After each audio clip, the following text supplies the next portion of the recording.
Hi, this is Randy Randall of No Age and host of the podcast Hyphenate with Randy Randall. I want to welcome our newest sponsor of the show, DistroKid. DistroKid helps musicians get their music on all the major streaming platforms, and artists keep 100% of their royalties. Hyphenate listeners get 30% off at distrokid.com/VIP/hyphenate. Again, that's distrokid.com/VIP/HYPHENATE. Go get your music streaming everywhere now. It was my job. I was already hired, but my job, one of my assignments was making the website for the Brian Setzer Orchestra website. And I was like, fuck, man, for real?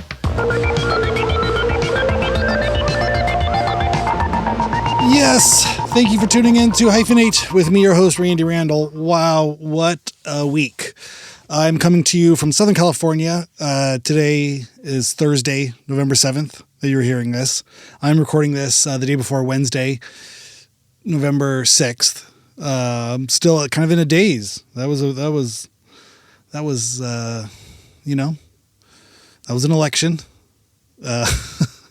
I recorded an episode yesterday and we were kind of, we knew it would come out in the future and what's it going to be? I feel like I had more intelligent things to talk about and to say. That's an interview I have coming up with publisher JC. But gosh darn. Yeah, I just want to wish words of encouragement to anybody who's feeling despair, who's feeling just not great about the world, about America, about your state, about your town, about your family, about whatever it is out there that you don't feel good about. This is one of those days. I woke up not feeling great, went to bed not feeling great.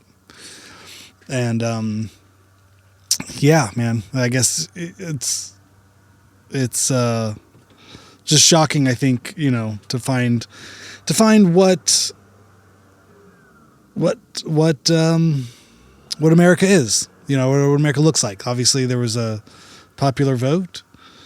I don't know all the details, what the percentages are, the breakdowns, but it's, the swing states went the way, they did.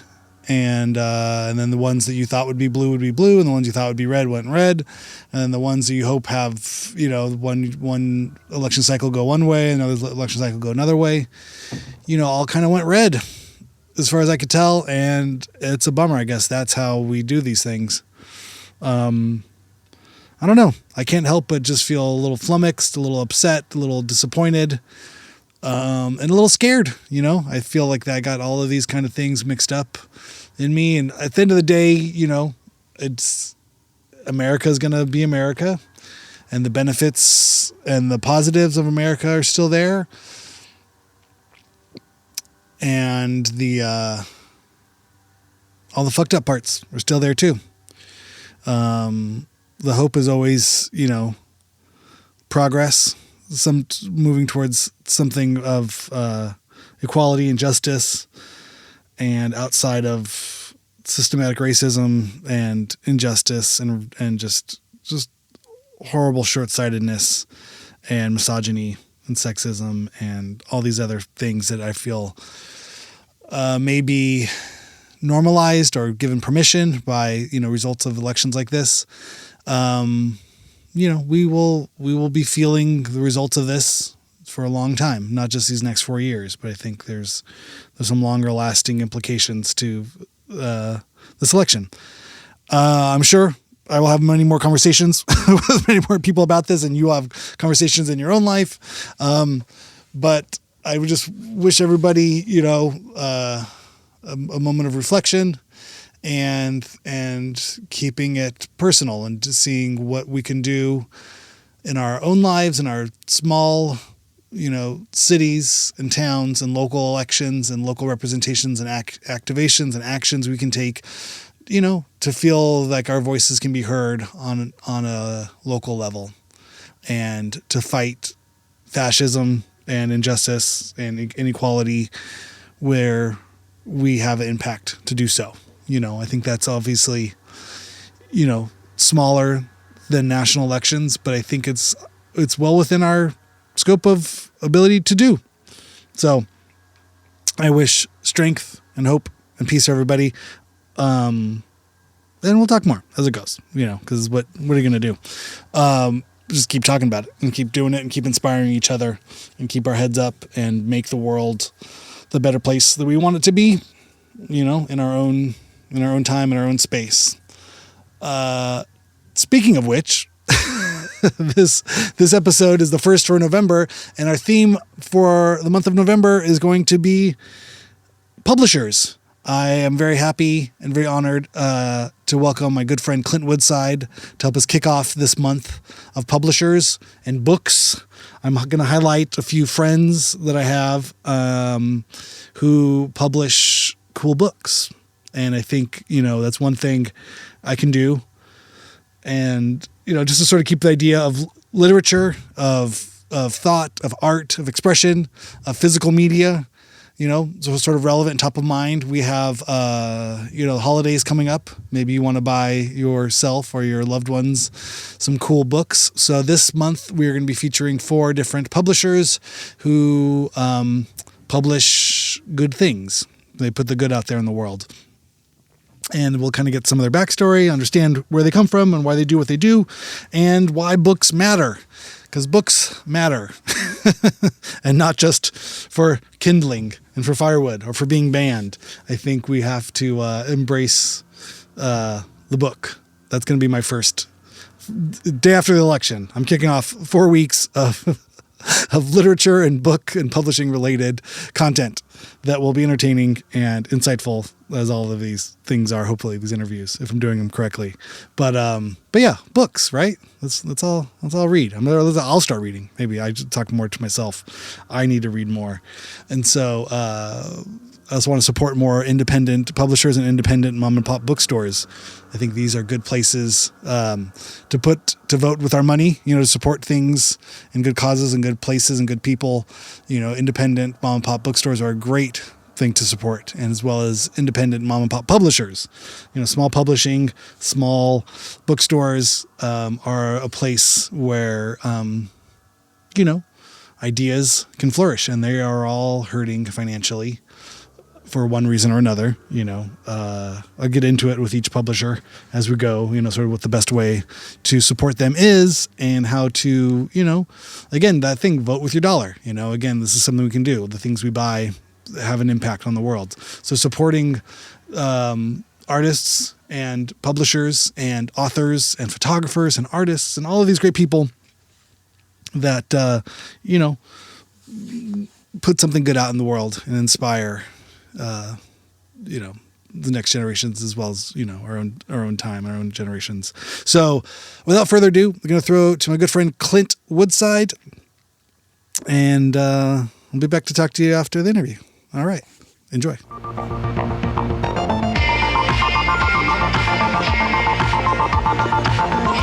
It's real. Mr. Clint Woodside, thanks so much for jumping on Hyphenate. How you doing today? Oh, man, super good. Just totally, it's an early morning, so, It's 10 a.m. You're right. It's 10. I mean, I'm usually getting at it by now, but I have a nice mellow ease into the day, whereas, this is, we're going at it, so here we are. Hey. All right, yep. Man. Well, thanks so much for taking the time. I appreciate it. I know you're busy. You got a lot of book fairs and so many book fairs, so little time. Yeah. Man, well, I first met you when you were not a book person. I think you were mostly a book person now, and all pretty much. You're mostly book and coffee. Is that correct? What percentage is coffee? What percentage is book that makes you up? I would say this is sad to say out loud, but I'm going to say it. It's probably like 10 to 20% coffee, and the rest is all books. All books. So, wow. Yeah. It just that's great. Wound up that way. Hey, man, those are not bad things to have occupy your time. There's worse things you could be doing with your with your hours in your day. Definitely, than coffee and books. But so I mean, I first met you in Philadelphia through music and art and connections of this side. But where do you come from? What is your story? How did you get started? Oh man, in all of this? What an origin! Yeah, I know. Krypton. I was born a young, beautiful child. No, I was born in Buffalo originally, and did a lot of weird just like I was involved very heavily in the punk and hardcore scene and like DIY stuff there. And for a long time, I was like, all through high school and a couple of years in college, I stayed there for a couple of years because for some reason I was like, Buffalo's too important. I'm doing too much important stuff in Buffalo. I can't leave. The city I was needed totally, you. yeah. Yeah. I mean, delusions of grandeur, extreme. No, it was more like these are where my people are, so I don't want to leave. So I was supposed to go to SVA in New York City for photography out of high school, but I was like, I'm not. I don't know. Oh, School of Visual Arts, Okay. and it's a New York. It's like one of the big art schools in New York, basically. It's Cool. Yeah. So I was accepted there right out of high school, but I was like, I'm not leaving. I got to stay. So I went to school in Buffalo at Buffalo State College for a couple of years and like booked shows and like put out some records here and there and just kind of like, screwed around. And while I was there, I wasn't allowed to take any photography courses at the school. So It was forbidden? Yeah, well, basically, because it was like I was undeclared. I was gonna be a photography major, but with that, they were like, "Well, you need to take math and English and all this, so you can't take photography courses yet." So, as my electives, I took a bunch of design courses, thinking I would like take the photographs for these design projects, and then like that just kind of screwed up my whole life, and I became a design nerd, and like I was making 7 inches in flyers and shit. But then eventually I was like, okay, I got to get out of Buffalo or else I'm just going to like, just be stuck in basements for the rest of my life, which is beautiful, but not what I was shooting for. So I reached out to SVA and I was like, hey, what do you think of me doing design stuff? And I had I had a 1.6 grade point average when I was at Buffalo. That's not very high. No, that's very, very low. And it's because all I was doing was like, I didn't give a shit. And I was just like screwing around with, I was just kind of like doing the shows and like going to shows and like, You're living and your so, life, yeah. And then when I reached out to SVA, I showed them my book from the school and they were like, oh, hell yeah, come. So I was like, oh, okay, cool. I guess I'm doing something right. And, so like when I graduated, so all I did was design there. I didn't like do any photography stuff. And, when I graduated, I had like a 3.6 or 3.5. I can't remember what it was, but like it was I was like, I'm into this. I'm doing this. An engaged student. Yeah. It was way more, it was a way more different vibe, but yeah. So it was also a great excuse to get to New York City and just kind of, I was like so infatuated with like beat culture, like Kerouac and all that stuff. But also I had a lot of friends because when I was in Buffalo, I was friends with like all the like Snapcase kids and like the singer of, that band Texas Is the Reason is from Buffalo. So I knew him growing up, and then I moved to New York and I knew a bunch of those guys. And then, it's just like New York and East Coast hardcore stuff. It's just kind of like it was just really easy access for me to get there and like know a lot of people. And so, yeah, I just kind of like got sucked into graphic design world for a long time. And then, oh my God, yeah, we didn't even get to Philly yet. But what was it about the design stuff? I mean, was it a way of like filling a void in the scene, or sort of like someone needed to do it, or was there something that spoke to you? Do you remember as a kid kind of being like, art, this is my thing, or what? How do you track that in some ways? Or? I think I was really into art stuff. Like I used to make like fake fall, like when I was like 5, I was like drawing like fake falling water. Like, I mean, it was just fucking rectangles and shit, but sure. I was like super into architecture when I was young. And then I was like, I would draw a lot. I was never good at drawing, but I would just draw a lot. And, I would just like, I think, in high school, it was the photography stuff that really got me going, where I, my high school photography teacher was this guy, Mr. Tomasulo, Mr. T. He like just opened up, like going into a dark room and printing, like exposing light on paper and then putting it in strange foreign chemicals and watching shit come out of it is like mind blowing. And it was also like a great place to be, to like just wear my headphones, listen to like Indian Summer or like Maximilian Kolbe and just like make like images all day in complete darkness and not be bothered by anybody. You know, I wasn't like, I did okay in high school. Like I wasn't like a complete like nerd and got beat up, but I definitely liked my own time. And that was a great way to do it. Anyway, yeah. So I think, I don't know how the design shit came into play, but I was like, I mean, there were moments where I was like, oh man, I could totally like make these flyers and it'd be a lot easier. And it was like fun to screw around on like Photoshop and whatever was available. I mean, shit, when I first got going, it was like Corel Draw and shit like that. Like it was bad.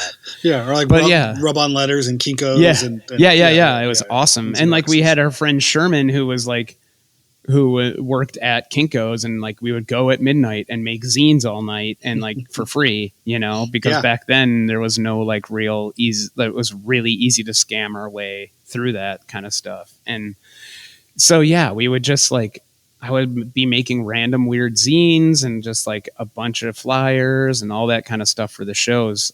It was filling a hole, but it was also kind of like, it's cool. Like I really like the way making these like 7 inches and making these like flyers and stuff, really like I just like doing it. Like type was a big thing for me for a while, so I just got the bug, you know. That's amazing. Dean had the code for the cold water Kinko's here in LA for a while. Yeah. I don't know how he had like the employee code or something, but I remember early days of the band. Oh man, and stuff. He and I going, and it was always we always had to go late at night for some reason because you don't. Yeah, there was so many bother the business people. You wanted to be in there with all the other kind of weird crackheads or like people who just were like, you know, or I think you just see the guy with like a grocery bag full of documents, and either he was going through a divorce or he had some crazy lawsuit going on or something. He just needed to make copies of this thing, and he's in sweatpants and like a stained T-shirt or something. You're just like, right, you know, like those are the kind of people, or somebody just trying to sleep in the corner. They're still there. Like I went to like when we first got going with Deadbeat Club, I would run there and like make some really random shit really quickly before like a book fair or something, and like. Man, is it still kind of a harsh scene. I mean, they aren't open 24 hours anymore like they used to be, but they were when I was first like doing all like the early days of these book fairs. And like when I first moved here, like it was just definitely like it's hilarious, so harsh. But now it's like an eBay kind of like shipping FedEx, you know, sort of conglomerate. Most people are coming in there with like, can I ship this vase? Can you ship this thing? Can you wrap this for me and ship it? Wrap this? Sure, yeah. It's like $300. Sure, here's some bubble wrap and a thing. Yeah, it's wild. Yeah, it's crazy. Yeah. Okay, so you get to New York, and then you're still on the design side of things, and then how does New York turn into Philadelphia? New York turns into Philadelphia, where I got like for a little while I was a senior designer at MTV. And like, I was, oh, really? Yeah. This is like, okay. So out of SVA, I was doing a lot of weird motion stuff, but all in Flash because Flash was the hot shit at this point. This is like 2000, 2001.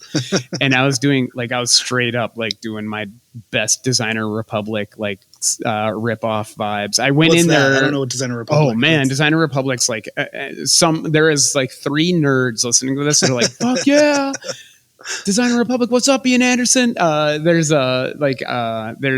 Designer Republic is a design firm, I guess you could call it, or house or whatever that changed the face of graphic design to some people in like the early 90s, 2000s, that was doing all of Warp Records, like all the Aphex Twin records and like all this stuff that was just like, fuck, they were doing rad shit.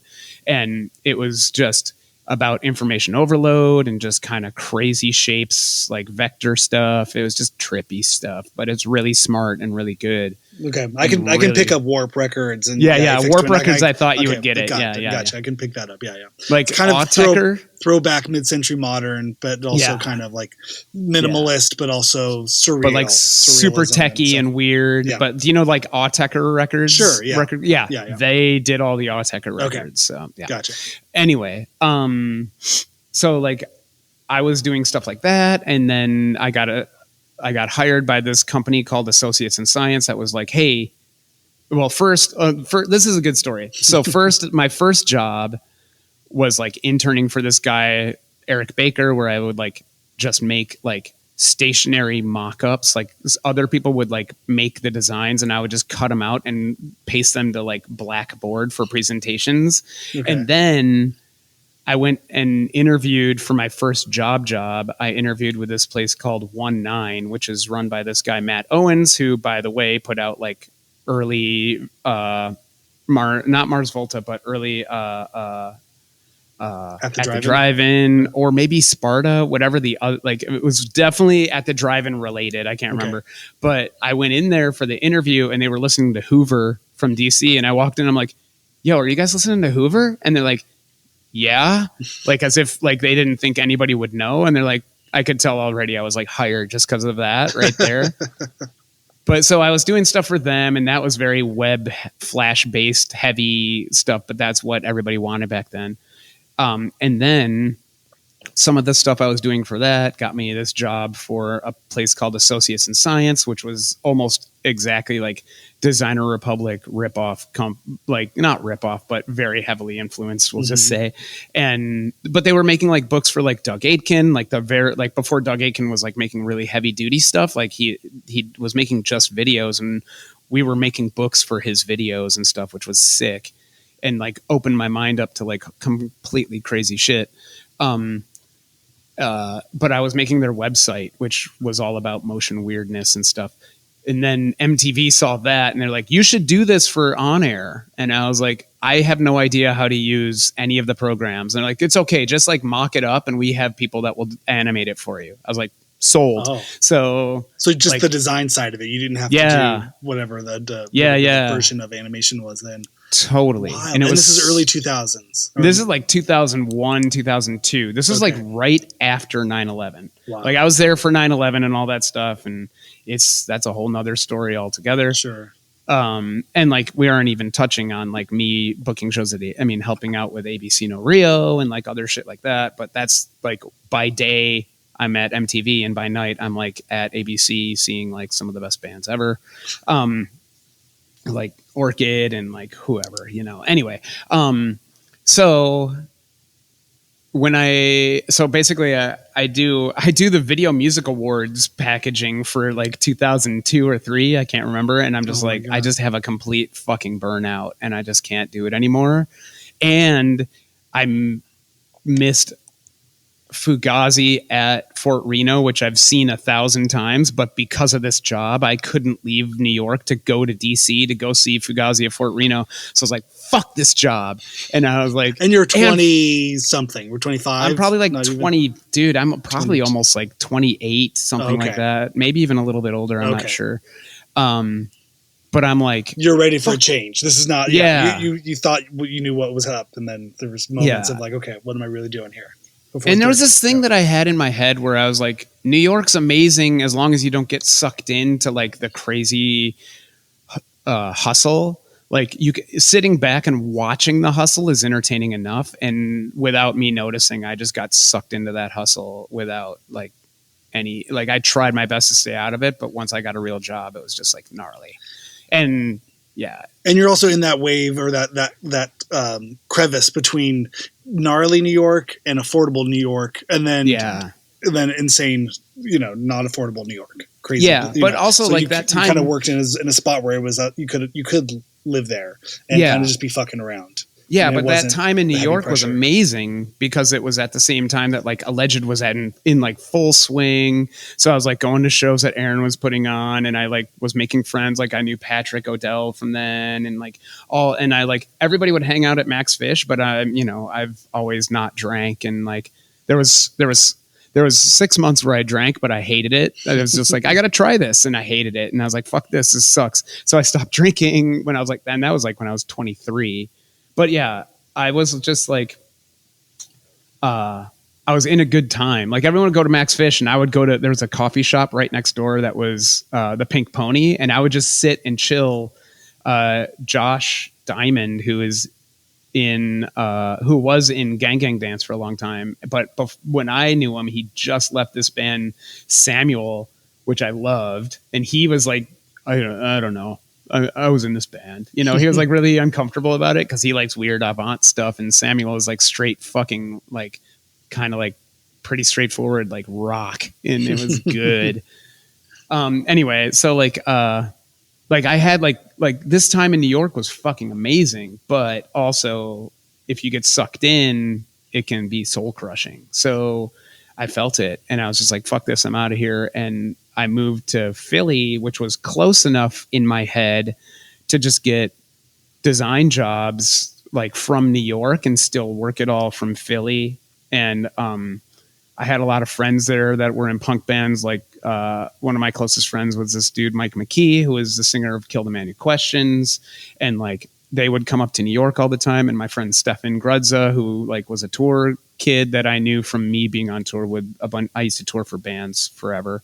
And what would you do? Was also, you were kind of roadie. I was just like roadie guy. I was like sometimes tour manager, but like roadie. If somebody like I was a guitar tech for Snapcase for a while and guitar and drum tech, but then I like would sell merch. Like I did merch for Rainer Maria and like, I don't know, a bunch of whatever, whoever needed somebody to go on tour. I knew everybody and they'd just be like, oh shit. Yeah. Clint should come with us. He's fun. So yeah. The good person. I got lucky. Band. Yeah. Yeah. So yeah. I could drive and like, that was nice. When you were going to be drunk at the end of the night too, which is, exactly. Yeah, well, that was, not for Snapcase cause they were all straight edge kids. But the thing is, I was like the nighttime driver for a lot of bands, especially like Snapcase wanted to listen to like 108 and Cro-Mags all day. And all I wanted to do was listen to like Ida and like Sunny Day and like Kill the Man and like, you know, all these bands that were like way mellower and like, so they would sleep to my bands and I would, so like I was, it's funny. So I was like the night driving guy, but anyway, so I was just like done with New York and overwhelmed and crushed and moved to Philly because there were good friends that were like really involved in anarchist and punk, like anti-war. And this is in the middle of the second Gulf War. Like there was like lots of anti-war activist stuff happening and like it just felt right. And like so I lived in like a punk house for like a year or two and worked at a record store for like 3 years because I just like needed a break from all of it. And that was Philly for a long time. And then I joined Space 1026 and kind of did more design here and there and like booked shows and curated shows at the gallery. Tell me about Space 1026. Yeah. I mean, I knew that from like reading about it in Slap magazine. I think that was right. So the slap angle is the best part. Yeah. So I'm like middle school when it comes to 1026. But like the founding fathers is what we often call them is like John Freeborn and Andrew Jeffrey Wright, Ben Woodward, and a bunch of other cast of characters. All these dudes just kind of like came out of Providence, Rhode Island. They all went to RISD. They're all Philly. They're like mostly Philly kids, but they all went to RISD. And at that time at RISD that they were going there, this is probably like mid 90s. While I'm going to SVA, they're in RISD, right? They were all super influenced by Fort Thunder, which is where Lightning Bolt was. And and at the same time, Shepard Fairey had his studio there and he was just like the guy putting those stickers up. So like half the people that were part of 1026 learned how to silkscreen while working for Shepard, making these stickers and shit. So Shepard was doing his silk screening at Space 1026. Got it. No, not at 1026. He was doing it in Providence. But all these kids like that started, like they all graduated from RISD and were like, well, fuck, what do we do now? They all moved back home to Philly, but found this really, really cheap spot called on 1026 Arch Street in Chinatown. And like just opened a space. So this is why Slap knows about it. I mean, it was very skate influenced in the first place, but when they opened it, they were like, how are we going to get people to come here? So they built ramps in like the main part of it and listed it in the yellow pages as a skate park so that they could get like kids to show up. And there's like, your audience. Yeah. Now it's a party. Now there's people. Now it's so culturally funny. relevant. Yeah. So like they built their own audience by being like, hey, skate nerds, come hang out and check out this weird art shit. But we also have a half pipe, so you'll be stoked. You know? Yeah. It was so funny. It was such a weird angle. I think that was John Freeborn's idea. He's such a tripper. Yeah. So then like that got full on going. And like while I was on tour with Snapcase, I was living in New York already, but then they would pull me in just to like on summers to be like, hey, come hop in the van. I was on tour with Snapcase and they played the Trocadero, which is like a pretty big venue there. And it's literally across the street from 1026. And while I was there, this is like probably like, I don't even know, 98, 99. I would like go to the Troc, and then there was all these rumors that Ian Mackay was like, has a show up in 1026. And I was like, what? Ian doesn't make art. I mean, he makes musical art, but like not like art you hang on a wall.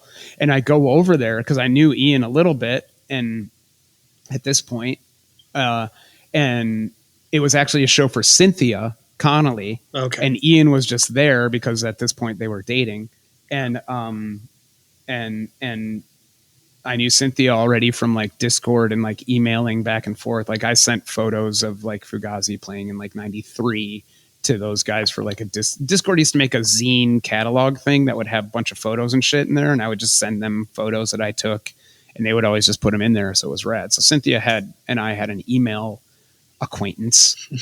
And I was like, oh fuck, it's Cynthia's show. And I was like, what is this crazy place? Like, little did I know, like probably like 5 to 8 years later, I would be like in there, like curating most of the shows happening and like really like active and part of it, you know? So it was really crazy how small this world really is, you know? But that was your first introduction to the space. Yeah. And I had no idea. And it like was like a figment where I was like, that was a weird space. And like now is this real? Yeah.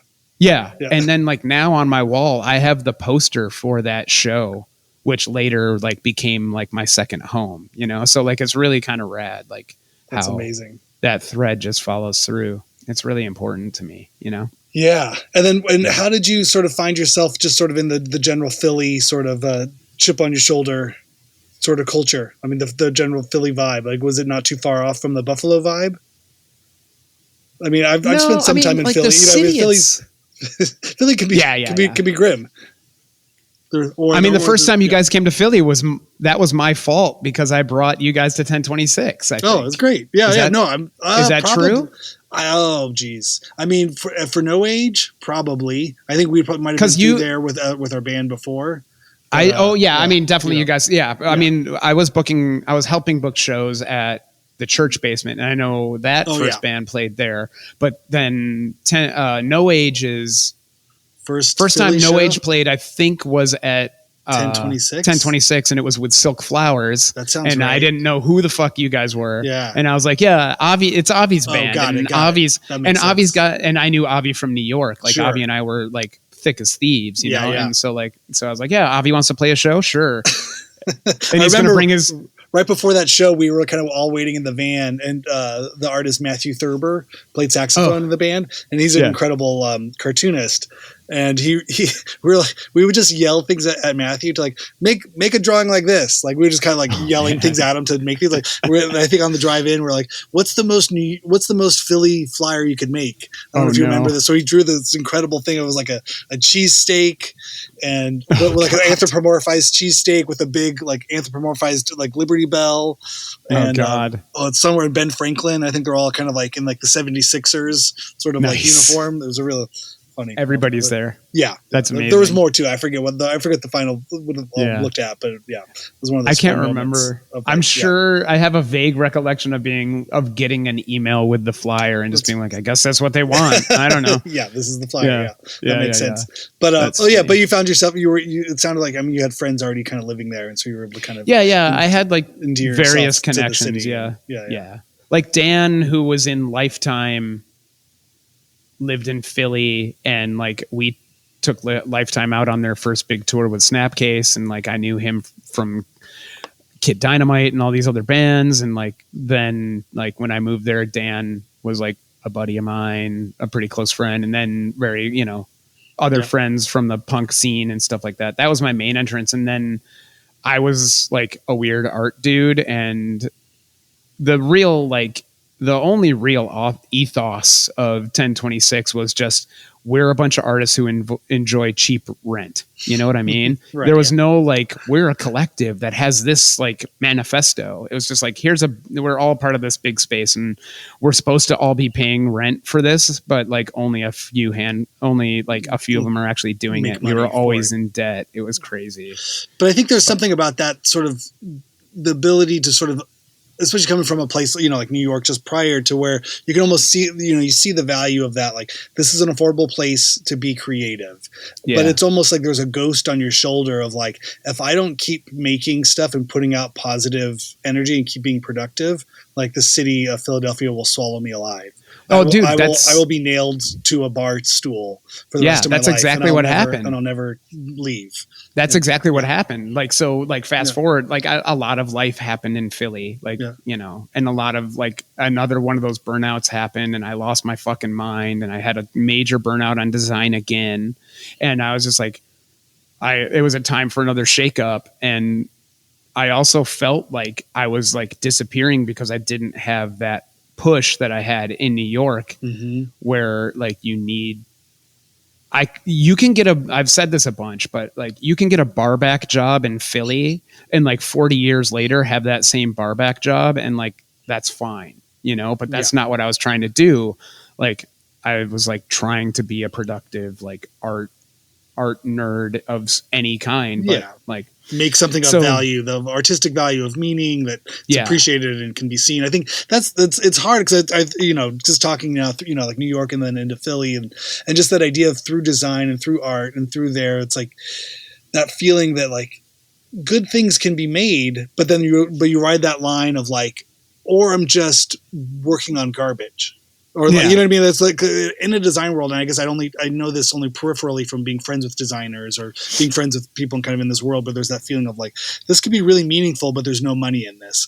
Okay, so I need to make the money gig, and then the money gig, again, it's that 10-20, or it's the 50-50 split of how much of your time is the money gig or the art gig, and and can those ever be the same gig? And if so, can that be can you replicate that again and again? And it's like, you got to become your own boss. You have to kind of find your way as a young person. That's a really hard balance to understand because it creeps one way or the other. Like this, and you tell yourself, this is still art, still good, still good. And then you're like, oh, I'm fucked. I'm just making garbage. Ah, shit. Well, how did this fun thing that you kind of con yourself into? And the hardest part is you do it to yourself. The job's just, what are you talking about? It's a job. We're paying you a check every day and you make something, but in your own head, you're beating yourself up over like, am I selling out? Am I doing this? Like you have a war going on, as you come in with your hoodie every day and throw your laptop on the desk, and everybody else there is just like, hey, what's going on? Yeah. Isn't it great? We're paying our rent. This is amazing. You're like, but but it's soulless. It means nothing. And then the 30 and 40 year olds there are just like, are you kidding? I'm putting my kids through college. This is great. What's soul? It's television. There was never any soul here. Why'd you come to television looking for church? Like this doesn't exist here. Why'd you come to the TV looking for an art gallery? But it's hard at that time. You don't know as you're a kid. You think this could mean something. To that point, like two lessons that I learned here. When I first had that job with Matt at 19, I got hired to do the website for. Hired. I was like. It was my job. I was already hired, but like my job, like one of my assignments was making the website for the Brian Setzer Orchestra website. And I was like, fuck, man, for real? And he was like, dude, sometimes you just gotta, like, Matt made it so clear. Like, Matt is like, has always been like a little bit of a guru, and we've reconnected recently, and it was like really fucking awesome to spend some time with him. He's like, he's a real heavy in graphic design world, and especially like the business of graphic design world. He's like, people like really like can look up to him because he's pretty straightforward about shit. But he was like, dude, sometimes you just got to drink the pee and eat the poo of graphic design. And that was like one of those moments. And I realized, like, at that same time, like, there was a huge movement in graphic design. There was a thing called the First Things First manifesto that like tons, like Adbusters was like in full swing. And like a lot of people were like, fuck making ads for Coppertone. This is like way more like, how can we use our art and like our talents for like greater good? And, you know, I was like, kind of like, fuck, man, Brian Setzer Orchestra, fine, whatever. Like, but I better like, you know, do some other shit. But then the last like burnout in Philly was like, I was making a web, and this is like, you know, everybody needs a website, but I was making a website for a Moyle in Philadelphia. And I was just like, this is not what I got into this for. Like, why am I making a website for a dude for like a Moyle? I have so many jokes. The little flash animation of like little foreskin flying and yeah. Like No, we had to keep it pretty classy. You couldn't turn the mouse point click into a little foreskin. You drove. Oh my god, it was so hectic, and I was just like, what am I doing? But anyway, like, that was like kind of like the final thing. And I was just like, I got to get out of here. I just got to make stuff and like find my space, you know? Yeah. And like Jack Kerouac, the West called you. Yeah, for sure. Well, you know what? I mean, honestly, I had like, it was a coin flip between San Francisco or LA. And like, there's so many things that I can talk about with this, but like a lot of it had to do with the economics where like LA is still at this point. It's kind of gotten even more haywire, but like LA at this point, this is like 2011. It was still kind of affordable. And, whereas SF was like so crazy already. Yeah. And I had a few friends that were in San Francisco, but like also some weird, like personal life drama shit that I just didn't want to deal with. Whereas in LA, I was friends with you. I was friends with James. I was friends with like a very small crew, but like people that were really, really active and like doing rad shit. Yeah. And a bunch of the people that moved from New York when there was like a little bit of an exodus, a lot of those people moved to moved to LA when I moved to Philly. And like, it's as if like I felt like I could come there and just like pick up where I left off with everybody in New York. And it just felt right. And like, honestly, I came to visit you guys and I was driving in some rental car. I think this was the time that that No Age played with Tim Kerr in Family. Oh yeah. I was driving by myself, and I was coming up on the happy foot, sad foot sign. Yeah. And I was like, fuck, man, I'm kind of feeling LA. Am I moving here? And knowing that sign was coming up, and it's like on that hill. Hilarious. Yeah. There's a lot of folklore here, people. So you got to look up the happy foot, sad foot sign. Yeah. I was coming up on it, and when I was like, if I see the happy foot, I guess this is where I'm moving. And I saw it. That's incredible. I was just like, fuck, I guess I'm moving here. I mean, like, it wasn't like full on like the deciding factor. I mean, all the other things that I mentioned helped a lot. It was a super creative time in LA at that point too. Yeah. You know, I mean, there was, like you said, you know, there was it was that, you know, post 2008 sort of market correction, you know, fallout, and LA that kind of reset things and kept things affordable for a little while longer here. Totally. We had another decade of like affordability in LA and a lot of people just doing rad shit. I think it was funny going on tour, you know, because we tell people we're from LA and I'm like, oh, that's so gross. Fucking LA sucks. Like, yep. It sure does. Don't move here. It's great. Yeah. It was one of those early days of like, yeah, you should not move to LA. You're right. It's you're going to fuck up my $500 bedroom, 1-bedroom apartment rent that I share with 5 guys. We have to put in 100. You're right. Like, you don't want to be here. And it's only 72 degrees every day and it never snows. You're right. You don't want to live here. It's terrible. But look at the education that we have of Los Angeles. I mean, I have like a few years on you, but not many. But like, the movies that we would see that are like LA based were like, like Beverly Hills Cop or like all these various like LA things. So like our head of LA is like this weird vapid plastic bullshit. And there's that definitely does exist. That's the funniest part of it is like you can find. I've always just loved that feeling of LA. It's hard to even understand unless you grow up here. Like just how huge it is. There really is no one LA. It's just called like Southern California or Los Angeles, whatever it is. I mean, there's 4 million people in the city.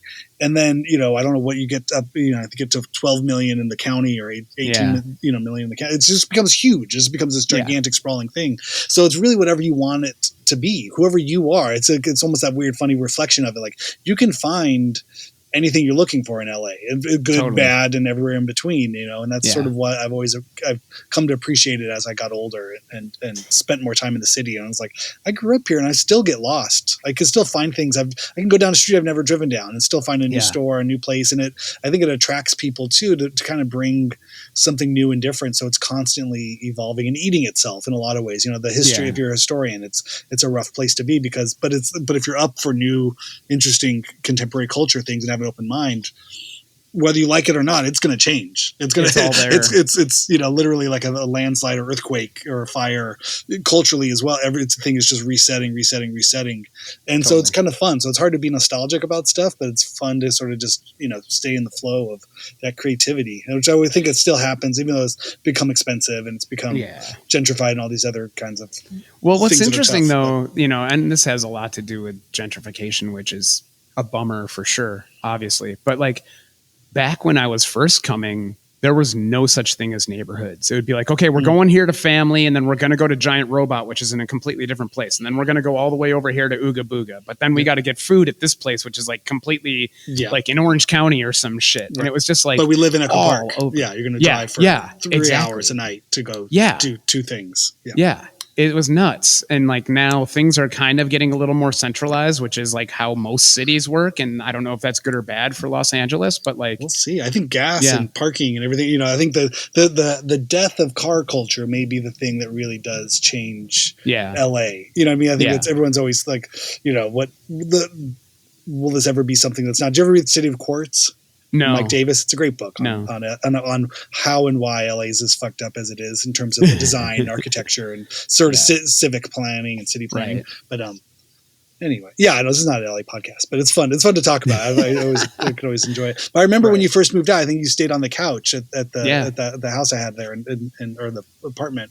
But for the first week, I stayed with you, and then I had. I think I was bouncing. I don't know if I was there the whole time. I was thinking it was the kind of place I was home at maybe three days out of the month most of the time. So it was perfect for me. Yeah. And then I felt bad, so then I moved in with James for another a month and frantically was looking for a place to live because I felt so bad.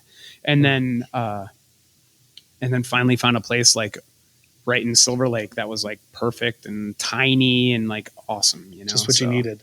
And then then books. And then where do books come from? I remember you telling me when you moved in, they want to start a coffee shop. And I'm like, ooh, this is tough. This is, but so it was coffee. It was like an art gallery or these kinds of things. Okay. Yeah. It's hard. I don't know. It's hard. Yeah, that was the dream. That was the dream. And that's still kind of the dream. I started fucking with it a little bit, but rent and oh my God, foot traffic. Rent got so harsh here. Dude, there was a spot that we've looked at a million places. Me and my wife, who runs Deadbeat Club with me, we've looked at a million places. And one time that seemed it was nowhere town, and it was $9,000 a month. But people don't go there too. That's the thing too. People don't go to brick and mortar, and so it's such a. How can you charge so much when knowing there's no business? Yeah. It was because in 5 years, Werner is going to be across the street. And I was like, well, that's cool. But right now is when you should be giving me the deal because I'm an early adopter, and they were No, like, I know what you're talking about. $9,000, and I was like, fuck you guys, and like it was just like that kind of vibe everywhere. But they could And afford to stay empty. That's the other thing too. It's like there was no real push for it, and it's like and like also the amount of money that it takes to build a lot of this shit out and get it up to code and everything was just way more than, dude, I've always just done everything like out of my own pocket. I've never tried to like get investors or anything like that. And I realize that's a very different game. And it's just until something magic happens and I don't know what that is, there's no way this is going to happen. You know, it just hurts. Well, but I think it's also changed culturally too. The you know, I mean, I think the physical hub, you know, we've seen sort of really evolve and change in terms of what its even role is within a community or within a creative sort of space, you know, where it feels like it's obviously the online world, and in terms of, you know, selling things online, I'm sure, you know, is something that didn't really exist, you know, talking about websites, you know what I mean? Like, I mean, dude, websites being the business, like that's all there is. That is the business. Well, like, what do you mean the website for the business? Like, no, the website is the business. Like, that's where I make all the money, on the website. I mean, I named Deadbeat Club mostly because I just needed a URL name. And like, I didn't have a plan. It was just going to be a place to sell shit. Like, not even like it was going to be books and everything. It was James and I originally, and James just was like, "Hey, I'm having a kid. I don't really have time to make shit." And I was like, "All right, I can." Like, I was making zines, and James was making things. Like, he would make lighters or like rings and like crazy shit. Yeah. And I was like, okay, cool. And then, and like bandanas. And I was like, cool, we'll sell the bandanas. We'll put the lighters on here. And like, it'll be like James and I do weird shit. And James very quickly was like, I have a kid, dude. I can't like do as much as I wish I could. I was like, that's cool. I understand, but I'm going to keep running with this. And I mean, it was largely me pushing him in the first place, but like at the same time, so like I didn't feel bad, and I don't think he felt bad, like scammed. Right, where I just like was like, fuck it, I'm gonna keep going. And like then like it was mostly a home just for my zines that I was making, you know. So like web culture changed everything, you know. Like when I was making zines at 1026, they had like a really rudimentary shitty website, and that was where I was selling everything. And then finally when I left 1026, I was like, well, I guess I need my own place to like sell stuff. And like people kind of knew my zines and shit, and I got lucky in that way. And I would sell like a zine a week or something like that, which was crazy to me. And then I guess this is kind of getting into the origin story of this stuff. And then, you know, like Templeton shattered his leg, right? And he was like locked onto his couch. He wasn't allowed to stand up at all for like 6 months to a year. That was like the diagnosis. And I was like going down there and hanging out with him. And like, he was like my art talk buddy, because I didn't have a lot of people that I was like talking about like art photo nerd shit with. But Ed and I have like a very similar like foundation of like, I mean, obviously he skateboarded and he was a fucking amazing, and like he is just the fucking king, first of all. But also like him and I were closer friends because we became friends because of punk, not because of skateboarding. Like I skateboarded, but I sucked. I was horrible at it. And so I would go down there and we would shoot the shit about like punk shit and Fugazi and like all that stuff. And he would like just be like such a good friend early on. And then he shattered his leg. I was like, dude, you're going to go nuts just sitting on the couch for 6 months. So I was like, let's like make a zine, like just for fun. And like, he sent me a stack of photos, and I was like, okay, one half will be your stuff, 'cause it wasn't a ton of photos, but it was enough. And one half will be Ed and one half will be Clint. And we'll just like make a zine and we'll put it on this website because we got to put something up there. And that sold like instantly because it was Ed, not because of me. And like, this was like when Tumblr was first like starting to be a thing too. And like all this internet shit was all just kind of swirling in the ethos and like really starting to form, you know, it's primordial ooze vibes. And so like when we did that, I was like, oh shit, that was kind of fun. And so then I made a zine like for a couple other people, and like Devin Briggs was like, "Hey, I made a zine. Can I have your logo and I'll just put it in the back of the zine?" And I was like, "That's fucking weird, but I guess so." Yeah. And it's hard to get easier than that. Like, yeah, I know. And I was like, "Sure, I guess." And so like, and then I put it on the website, and right at that exact same time, the LA Art Book Fair became like, there was whispers of it, and I was already close with Ray from Hamburger Eyes because we were like zine nerds. And actually in like 2004 or 5, Ray used to have shows at his space up in San Francisco, and I like helped curate the 1026 photography show, and I like have spent a good amount of time with Ray already. And so I was like, Ray, we need to do this, because like I knew the New York one because I would go to it all the time when I lived on the East Coast and squat like friends' tables and like, you know, just put my shit on people's tables and stuff. And Ray was like, I guess, is this going to be cool? I'm like, dude, this is like a big deal. And so really quickly we signed up for it, but then Printed Matter at the time was like dying to get people to do it. So they're like, why don't you guys each have your own table? And I was like, sure. But Ray has like hundreds of zines out, whereas I had like 4 under Deadbeat Club at this point. So I was like, oh, fuck. So I just called in everybody I could. And I was like, just send me zines. I'll put them on the table. I won't take a cut. I just need to fill my table. So like tons of people sent me shit. And I had like a fun, like kind of like distro kind of thing for the very beginning of that. And that was a fucking blast. And like then things just started to like kind of like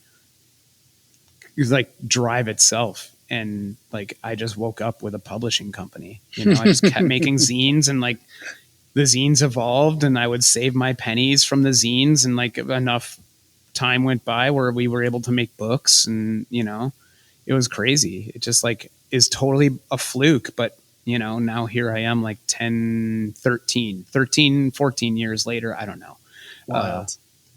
Making fucking books and shit, you know? Yeah. Well, I love what was it? Was a bumper sticker or was it a tote bag? There's no money in books. Yeah, that was a tote bag first, then a T-shirt, and that was actually Ed. Ed likes to make sure I give him as much credit as possible for it. Such a good slogan, right? Yeah, dude. I was like, we should have a tote bag for the book fair. It'll be funny, and I had one that was like. There was like 3 different slogans, and one of them was "Nothing in here can save you now," and like Ed was like, "That's really dark. How about there's no money in books? That's funny." I was like, "That is funny." Okay, and so I put that on the back, and it just like we still like that's probably one of our hot sellers still to this day. Yeah. I think there's something so just you know it's. Nothing says for the love of the game more than that. No, dude. Like, there's no money in books. You know, it's like two-sided where it's like, yeah, it's definitely for the love of the game, and it's like funny in that way. And it's also like, hey, people thinking about starting to publish, stay off the West Side, stay out of my game. Yeah. Get your own ideas, you know, like, because there's so many publishers, and like at that point there was like ones that were every week there was a new publisher, and I was just like, fuck, it's too much. Like, what are we doing? But in terms of understanding your competition or your culture or who's on your block, but I mean, it's just really even funny. the idea of the art book. I feel like I think I first came across that term even as like. Like Ed, like the art book jousting he would do on his on his Instagram, kind of show me your art books, and I was just like, what an odd thing to have any kind of pride or credibility around a collection of books. It's like, that's like what rich people do. Like, oh, look at my library. These are first editions of Dickens and these, like art, but art meaning in another way of like that. Some of these publications are art prints in and of themselves. Totally. It's a collection of multiple prints, but a catalog or a thing from you may not afford the actual print of the photograph, but here's a collection of those things, and they were made at a certain time. So in a lot of ways that they are indeed themselves, what do you call it? Serial or series, it's part of an art practice to publish a book and to have those things. And that was kind of our bread and butter for a little bit, where it was like, you can't afford a print from like Tobin or Ed or Deanna or somebody, like of note, or Cheryl Dunn or somebody. But I have this zine and like you have all the access to the world. It's only like 10, 15 bucks. And like, you can have all the photographs and like be part of this. Like, this is like, this is a way in. And like zines were like really, really important in that way, you know? And so, yeah. And it's like a funny one because especially. it's a high low thing where the artist's market can withstand having a zine in the world where it's not as though they've diluted the supply of their art or something, or like devalued it in that kind of way. But it's also, you know, like you said, it's an affordable thing, but yet it can also then increase in value in its own. Like, this is the first pressing. There was only 100 made of this thing, and it's printed on paper, and you kind of that fetishization of sort of the artifact. I flash on like early NFT talk in that kind of way, where you're like, well, what's the value of having a photocopy of someone's art? Yeah. Like, well, but this is like the original photocopy of the art. Like, but so you own the art? No. Do you own the rights to the art? No. So what do you have? Like, well, I have like one of the first, you know, photocopies of the person's print, and it was shown here at this time, this place. Like, but there are more of them? Yeah. How many more? I don't know, thousands, hundreds. But is it online? Like, yeah, it's online. Like, it's everywhere. Like, well, why is this zine? Why is this particular thing? But it is. And I think instinctively from our culture, I think we understand that, you know, those zines were made for kind of communication purposes. Yet over time, because of the rarity and the scarcity and the subculture of what zines were prior to the internet, like they're highly sought after and unique and special and of interest in that kind of way. Even though anyone could make them, these are the ones you have are particular to your own life and to a particular scene, and they hold that value. Yeah, like I could like pull out like my weird like Barry McGee zines or my fucking Dash zines, and like everybody, there's like a crew of people that will be like, you know, like whoa, you know, and like, you know. Or like Cheryl, or like all these people that I have been friends with forever. Like if I just like pull out these original zines before Deadbeat Club, and there's some Deadbeat Club ones that are also like on that level. But like, it's just really funny to be like, well, first of all, let's just say, let Randy do me a favor and never compare zines to NFTs ever again. But that's just my 2 cents. I mean, I'm not lying. Am I lying? I don't know. Tell me the lie. I never understood NFTs, first of all, but I think they're closer than you think. Oh, fuck, man. That sucks. What am I doing? Sorry.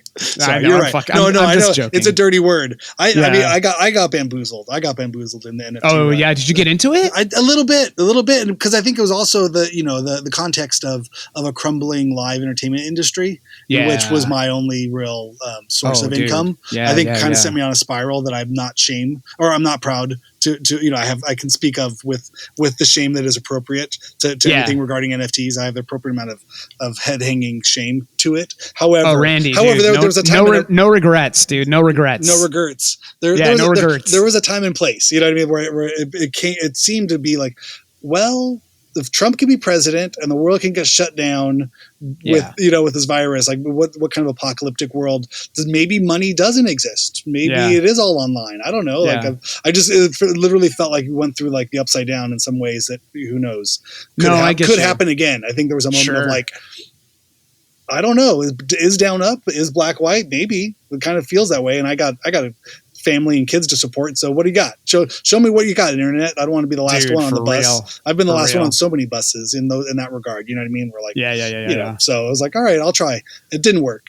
As we all know. I mean, I knew people that made some loot off of it for sure. Yeah. But also I know like now it's like, fuck, is that still, kids are still like, really? But like, I maintain that. I guess I have the sense that like I understood the egalitarian sort of vibe of it, the more anarcho kid vibe that was like the promise of a new culture. Yeah. I was like, that I dug. And then the Russian money laundering thing was just like, oh well, that's of course. Yeah. Okay, right. What was that? Hey man, you got to take the good with the bad. Apparently, yeah. Anything, like we've seen all too many times scenes and thoughts and ideas can get co-opted and influenced, and sometimes for sure within a blink of an eye, within 10 seconds, you're like, oh yeah, that thing that was cool, it's not cool. They got fucked quick. Like, oh, but wasn't it cool? Maybe never was. Shit. Thought it was. Sure. That's hilarious. I don't want to take up too much of your time. I know there's a million more things we could talk about in art and world. I want to touch on coffee as well, though. Where does coffee come into your life in terms of where it is now? Well, yeah, that's just it. Like, okay, so when I was young, like when I was still in Buffalo, I worked at a cafe. Some of my favorite jobs have been working at a cafe and working at a record store. Yeah. You know, like so, like I'm just like there are things that I love. So I've always loved coffee. When I was first in Philly, when I was still in Philly, I was like, there was like a newsstand kind of thing that was like available that I was like, fuck, man, I would love to like rent that newsstand and just sell zines and shit out of there.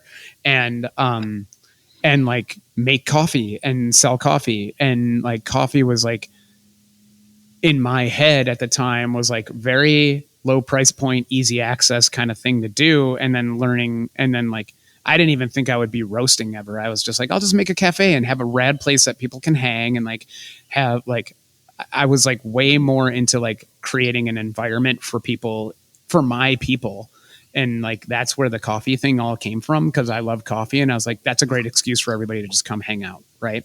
And like, and then I loved art shit. And like, I was like, and then we'll have a room on the side and like show like, and I was like, you know, connected enough in the art shit world. And I was just like, you know, like I'll have like a side room and it'll be like super tongue in cheek and we'll have like an Ed Templeton show at a cafe, but it'll be like fucking highbrow meets lowbrow and like really like make it interesting. And then I moved to LA and like LA at the time that I moved here, the only like real coffee shop that was of note was like, fuck man, like Tropical and like Intelligentsia just opened up and it was like fucking influencers before there were influencers standing in line for hours, you know? Yeah. Stories? Was that? Stories was here. Yeah. Stories. I feel like that was the first proper sort of thing of that era that had decent coffee, but it wasn't playing the third wave kind of like big trend that was about to wash over everybody with like laminated plywood and you know, whatever. And so like I was like, I could make one of these like one of those like, you know, third wavy lame ass cafes, but like have some like emotional and intellectual heft to it if I like did this other thing. And it was like, you know, Choke was also going at the time and I was like, dang, that's fucking cool. And like, that's perfectly exactly what I'm looking for. But then Choke closed and I was like, well, that would be like, now that's a perfect window to be like, oh, that was filling the void. And now that void is open again. And I got to like, you know, but like then money became a real thing. So like the coffee thing, I've always been friends with someone.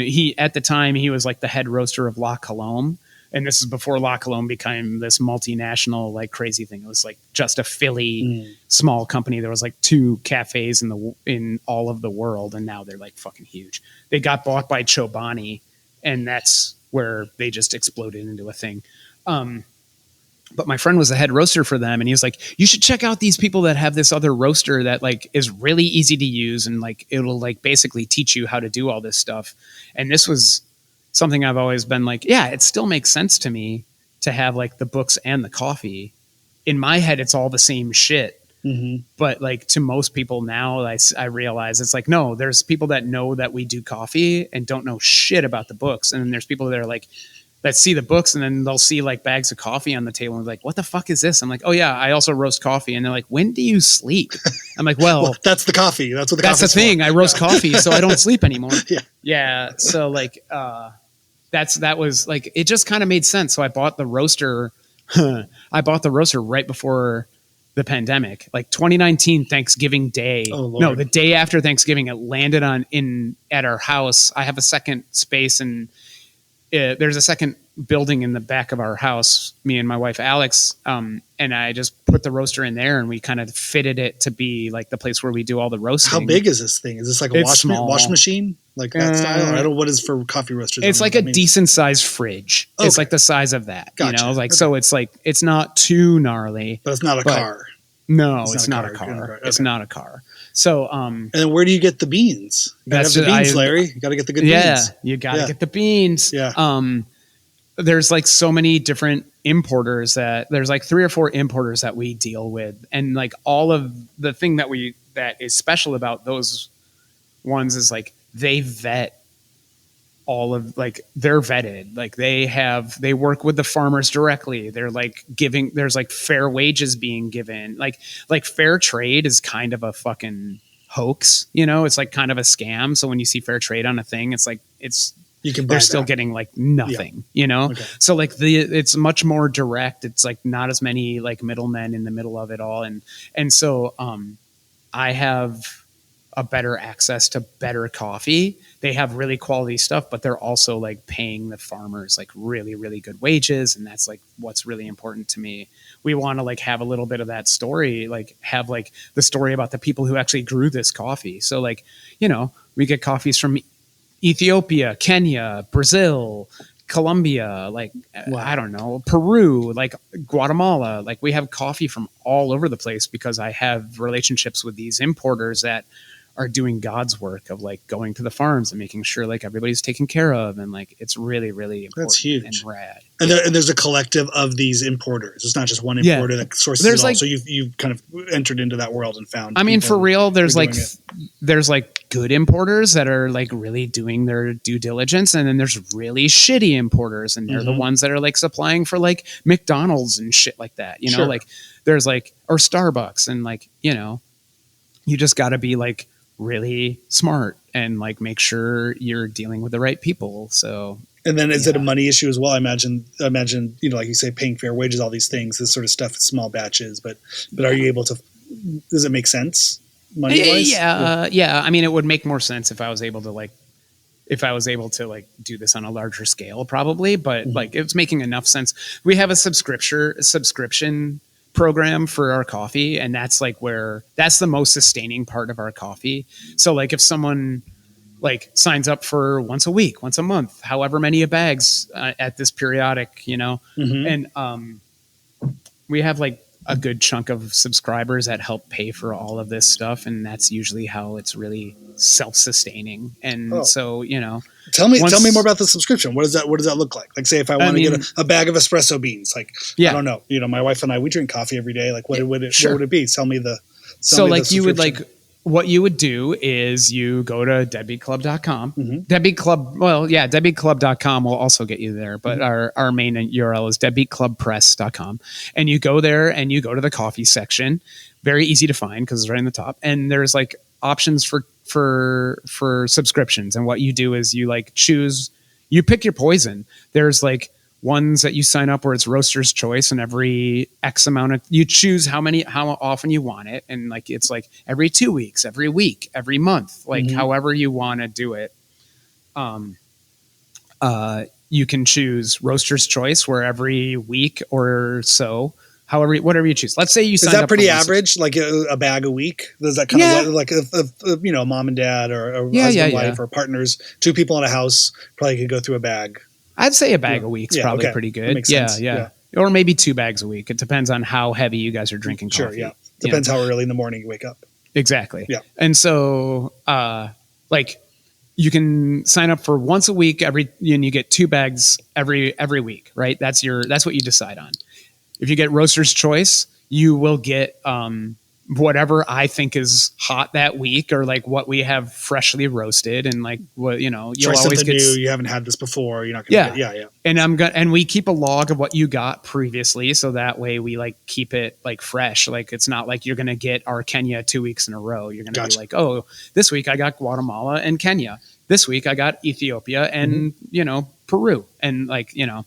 And they're always like, and then once if say you find the one you love, you're like, that's the one. We got to get that. And then you just can sign up for that, and then just say, hey, we're just going 2 bags of this a week, or 1 bag of this every week, and then the extra one, swap that one. I put it together. I mean, and that's not. I mean, we don't do that. We would do that. Like, dude, we're such a small operation. It's me and my wife, and like, so like, I imagine once people find their favorites, they were going to want that favorite. You know, that's hopefully the idea. Right? Yeah. Or like they get like stoked because they want to keep change going.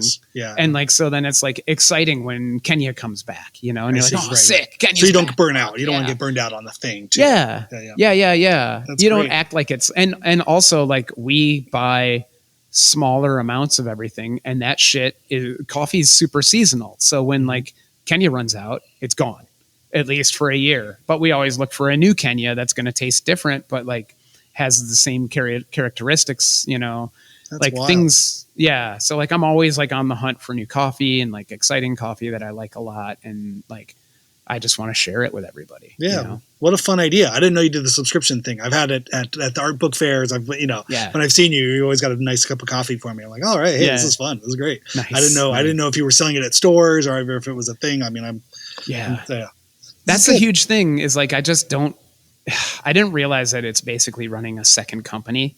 I do shit and don't think it through.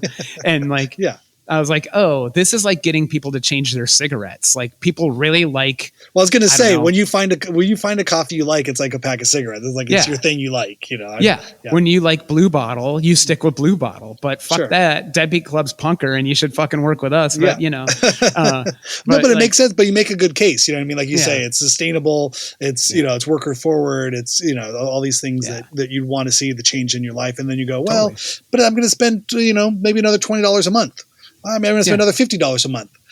And then then those are those questions, right? We all kind of ask ourselves like, yeah, but is it the good one? And I like, and do I like how it tastes? I like how it tastes and it's doing something good for the world. I mean, well, then that's worth the $20. What else are you doing with that $20? I've had a thing I've been promoting on this podcast is if you ever see anybody with a guitar walking around or a paintbrush or a camera, just give them $20.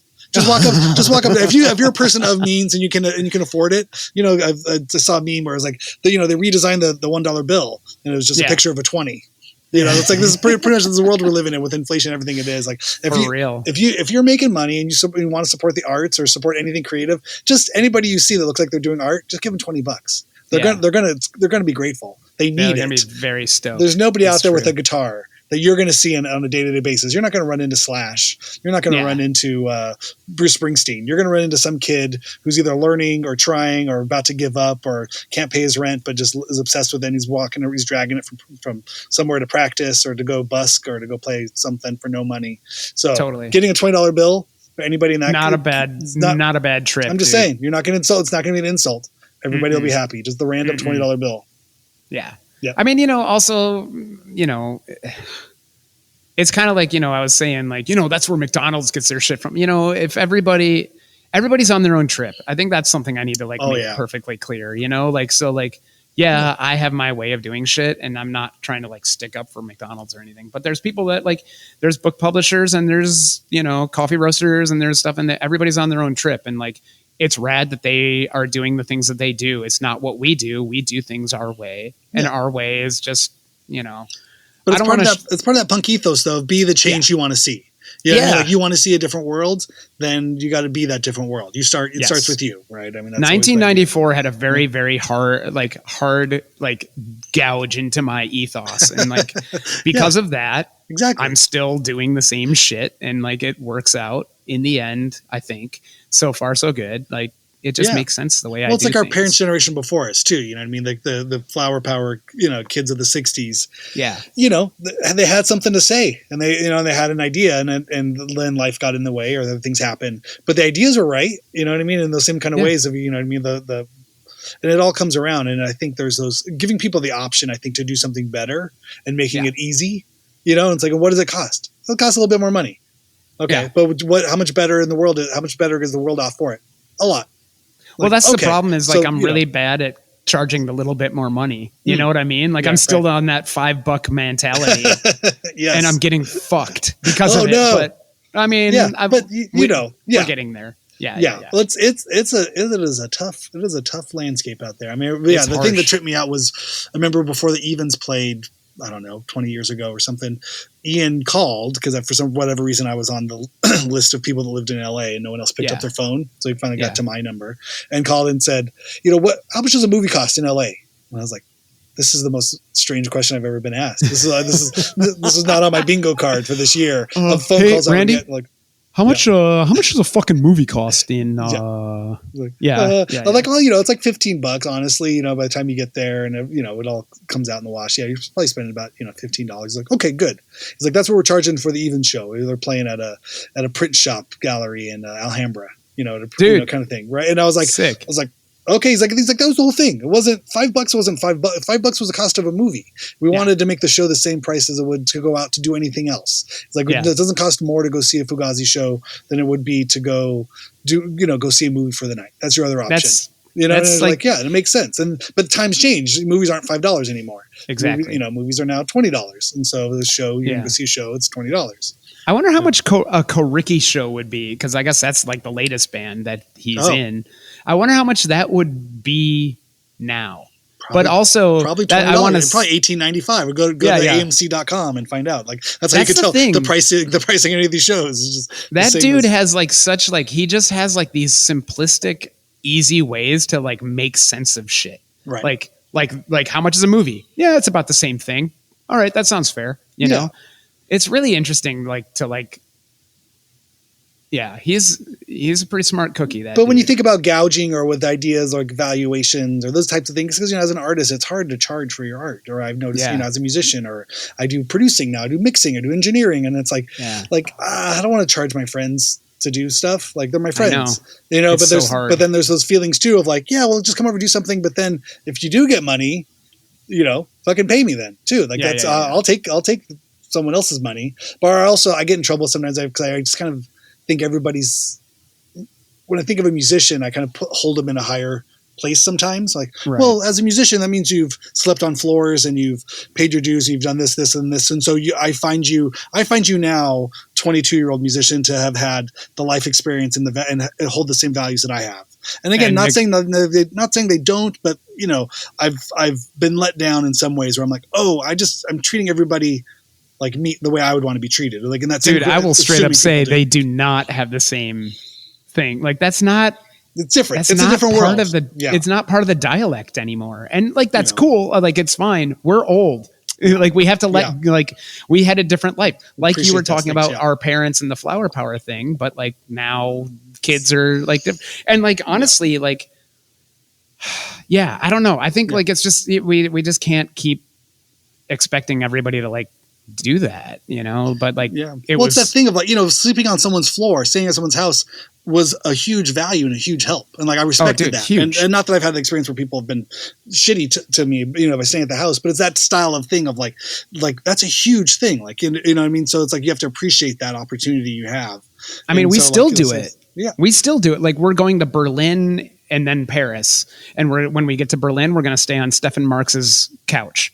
In Berlin. And then when we get to Paris, we're going to stay at, we have an assistant, a coworker here. Her name is Jen, who like, we're going to stay at Jen's place, and she comes over every 3 months. I mean, she comes over for 3 months a year and like works with us, but then lives in Paris most of the time. And we're going to stay on. Yeah. And like, that's part of how you make art work and how you make those things happen. I mean, we didn't even get into all that. I guess again, those are those kind of things that go without saying. It's like keeping your nut small, keeping your overhead cost low allows you to be successful at things that aren't on a huge scale. That's always ramen.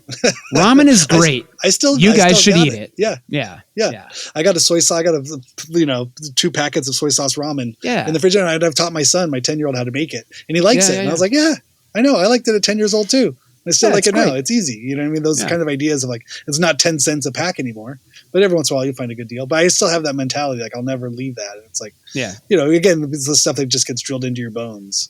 That's that sort of way of surviving, but it affords you lots of cool opportunities. If you can get by and be happy with very little, then the world is a very interesting place with lots of opportunities. Yeah. Otherwise, when we're going to like book fairs and like all these kinds of things, and we're like driving most of the time, and like we do all these crazy things, and then we're like staying on friends' floors and shit like that, and like everybody else that's doing this kind of stuff is like staying, and not like they're staying in the fanciest hotels or anything, but like they're always like, man, how do you do this? I'm like, well, how are you doing it? Like, I'm just like, this seems like the easiest, like, this is the way to sustain and continue. And like, it's all educated from like, me being on tour with bands back in the 90s and everything, but like, it works. So why fuck with it? Know? Well, and it keeps you engaged, like, I get to see my friends scene, like, and you kind of, do these.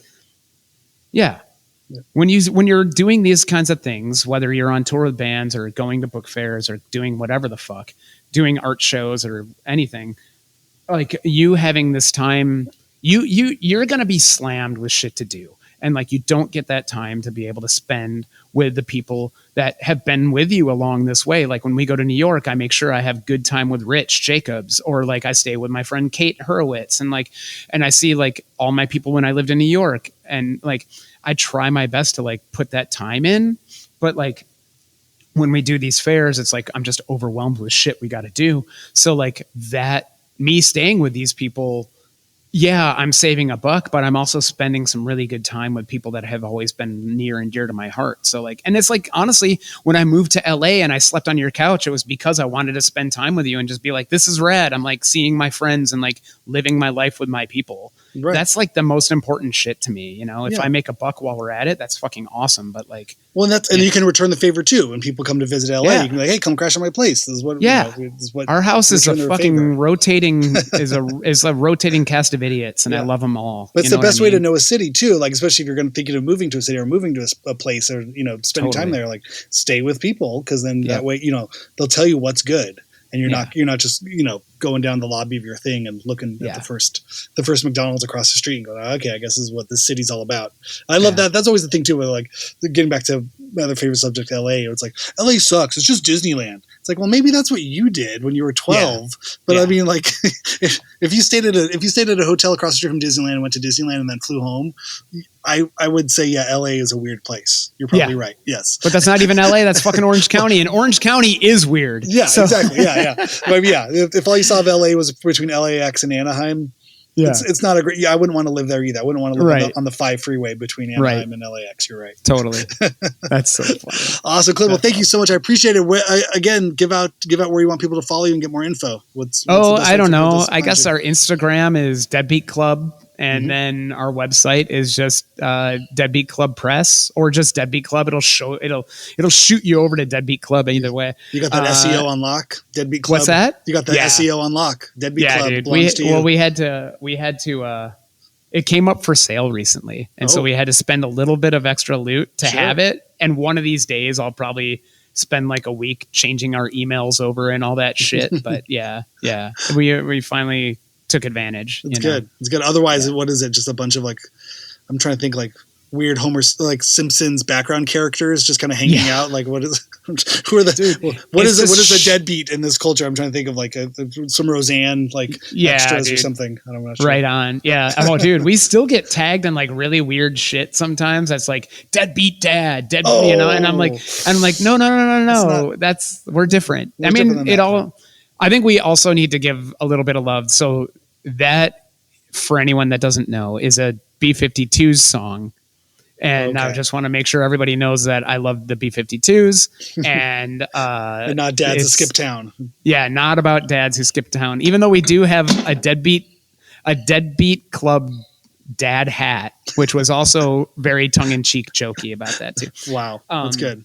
Yeah. But like the antisocial social club. Yeah, for real. Dad hat. It's kind of like that. Yeah. But we named it that because like this is the hardest hustle I've ever had in my life. So it's just tongue in cheek, you know. But it's fun. It's good. It's good stuff. Awesome, Clint. Well, thank you so much. I appreciate it. Yeah, buddy. Super stoked to be part of this. What were you going to say? You were going to say something, so I cut you off. No, that's what I was going to say. I was just going to say, like, this was awesome. And thank you. Like, I'm very, very pumped that you wanted me to be part of this, man. Awesome. Well, I appreciate it. I'm touched. Thank you. All right, man. All right. Take care. Be good. Hot damn. There he is, Mr. Clint Woodside. I am happy to report that after the taping of this interview, I signed up for 2 bags a month from the Deadbeat Club coffee subscription, and goddamn, that is some good coffee. Been enjoying the house blend as well as the Ethiopian blend, I think. I don't know if they're called blends. I'm not sure. I don't know what they calls them, but I did the you pick because I don't know enough about what the areas are. I am a coffee novice. So I did the you pick 2 things to send to me each month, and it was $40 for the month. And I think we've been good, been lasting. My wife and I think we've been in it now for like 2 weeks, and we still got some left. So, you know, we do a little espresso. I'll do a couple espressos, you know, depending on how much time I have, how dialed in I need my brain to be.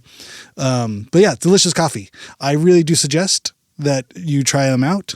I think it's a fun way to obviously support a good cause, good people, and, doing good in the world with good coffee. Go check out Deadbeat Club Press, and there you can sign up for the coffee subscription. It's really fun. He also was nice enough to throw in a mug. I don't know if he does this for everybody. I don't know if this was a friend hookup, but I'm going to call him out on it because I really appreciate it and say thank you. But we got a very nice milk glass mug, and it says there's no money in books, as we talked about. The great iconic catchphrase of the Deadbeat Club. But also while you're there, you can go buy apparel, accessories, and why not some books? He's got some incredible books. You can also follow Clint and the rest of the Deadbeat Club on his Instagram at Deadbeat Club. Very easy. Like as he mentioned in the interview, that is the name of a B-52 song. And yeah, I think it's great. I think it's really good. And like I said, do not despair. We can all make a difference. We still have voices. If you are feeling a little lower than you did going into this big election, just, keep it local, keep it small, vote with your dollars, support good people, support good art, support good things, and progressive ideas and people that support those ideas and share those ideas and values. It's not all or nothing. We can't just, cash in all the chips and say, well, this was the big one. And it didn't go our way. There's lots of little ones every day.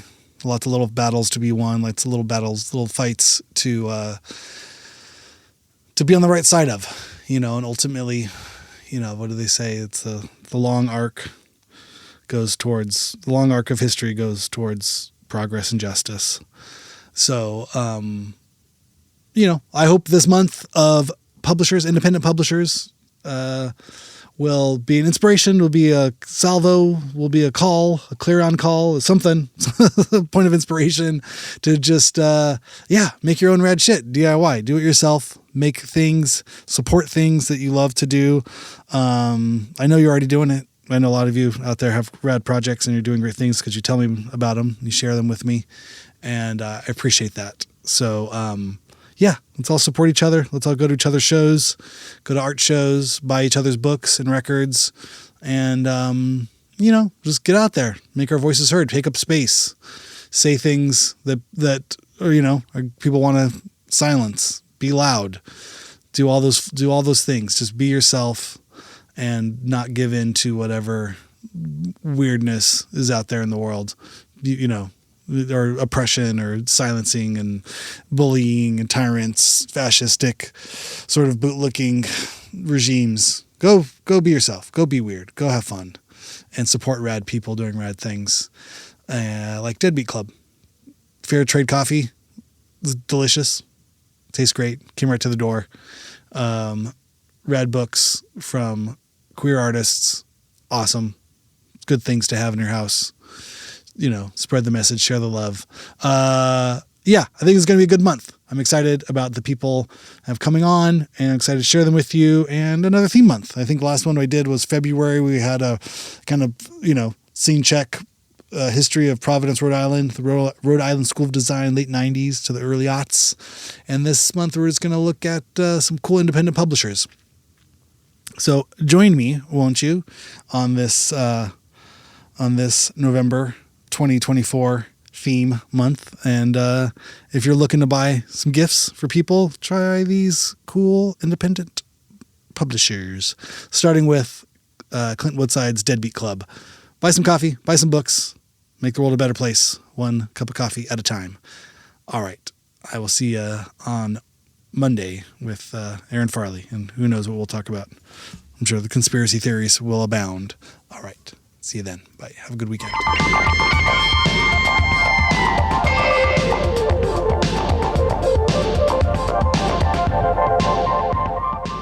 I was born a young, beautiful child